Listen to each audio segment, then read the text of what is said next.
কত কিছু এনে দিয়েছে তোমাকে। ক্লিপ। কি এটা? এটা বুঝতে পারছি না। এটা কি দেখি?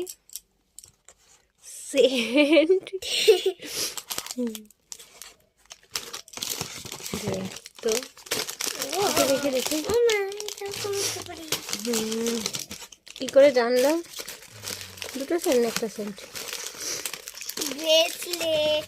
ব্রেসলেট নয়, তো গার্ড। দাদা শান্ত তো তোমার অনেক কিছুই জানে। ঘুম থেকে উঠতে না উঠতে গিফট পেয়ে গেল। তাকাও।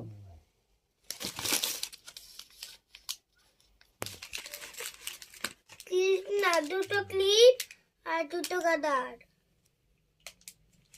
না দেখো শান্তর দিয়ে কত গিফট। যায়নি ভালো।